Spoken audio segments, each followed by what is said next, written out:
Sam from Road Trail Run here, coming to you from Park City. I want to give you my initial impressions after several runs in the Salomon Sense Ride 3.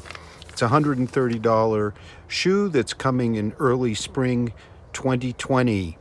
The Sense Ride 2 was really my favorite road trail hybrid of 2019. A very agile shoe that was equally at home on the road as well as light trails. Our new Sense Ride 3 is quite a different shoe.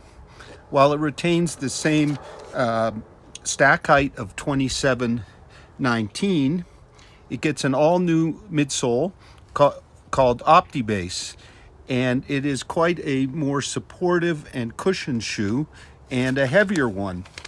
So it's going to come in based on my samples at about 300 grams, 10.6 ounces in a US 9, whereas our Sense Ride 2 was a very svelte 9.4 ounces, 266 grams. So we gain 1.2 ounces in weight approximately, or 36 grams.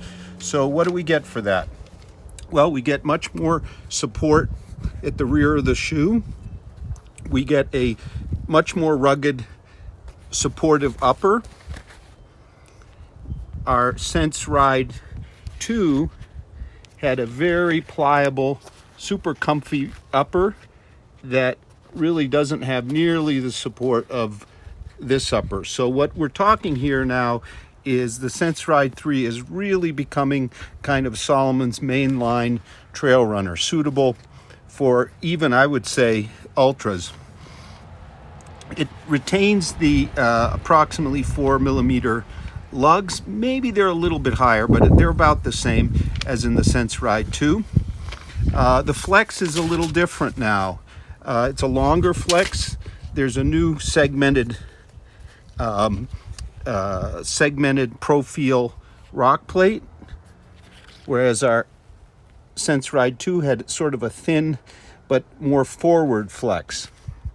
In terms of the upper, it fit me absolutely true to size, no issues, although in the first few first few runs, these pretty stout overlays over the toe were felt but went away. So you can see that Salomon's really focused on the durability and protection in this shoe.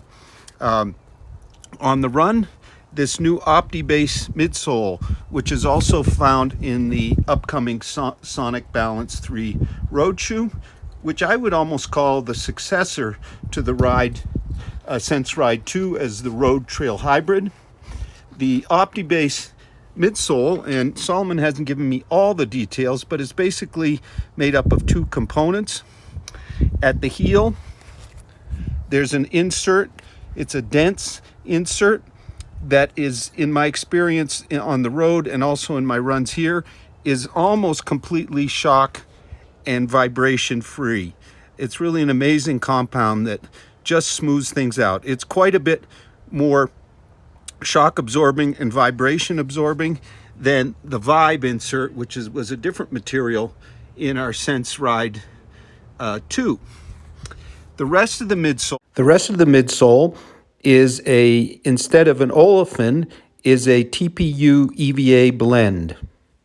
And I feel it's maybe a little firmer, a little denser than in the Sonic Balance 3 over here. So you have I found the forefoot in my first trail runs very, very well protected, with the heel also super stable and cushioned. And when you combine that with this more supportive upper than our earlier version, which was really a loose and easy upper, very loose and easy, you really have a full-fledged trail shoe. Of course, it does come at that weight cost.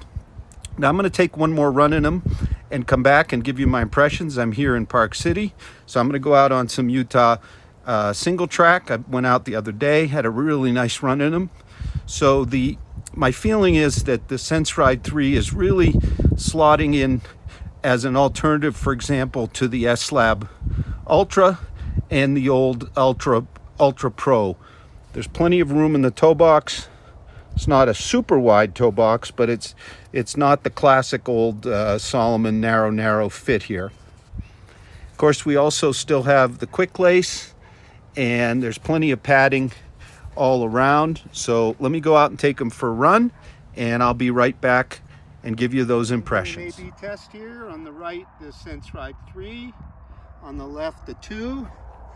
I'm finding on these more moderate trails that the Sense Ride 2 still has plenty of cushion, but is thin in the forefoot compared to the 3. But it's a livelier ride, and the upper is softer feeling on the foot, if a little less supportive. However, for these trails, the 2 would be just fine for me. The 3, I think, focus more on rougher terrain. On this very hard, kind of hard pack with small rocks, the difference in forefoot cushioning between the 2 is really noticeable. No bites with the Sense 3, and I can feel the sharp little rocks. Often a really good way to evaluate a shoe is on a more consistent surface, be it smooth. For sites here in Park City's Round Valley, I think I've reached some conclusions with my A/B test. Definitely when things got a little rougher on this trail, back there a little ways, I felt much more upper support towards the rear of the shoe from the Sense Ride 3 compared to the 2, and a bit more cushioning. So I guess my conclusion right now with this update is that the Sense Ride 3 has become much more a more technical trail shoe, while the Sense Ride 2, if your trails are smooth and clear, is a more of a kind of a speed shoe. So for the terrain you see right here, of course, the Sense Ride 2 is going to be just about perfect. But when things get a little more off camber, a little rockier, I'm finding the 3 to be a better choice. But it all depends on your preferences. I certainly note more forefoot cushion. There's still plenty of flexibility, and it's just a bit more protective ride, if not quite as fun a ride as the 2. So we're going to head back to my place, and thank you very much for watching. So the Sense Ride 3 from Salomon, $130, about 10.6 ounces, so it gained some weight over the 2. It's coming in early spring 2020.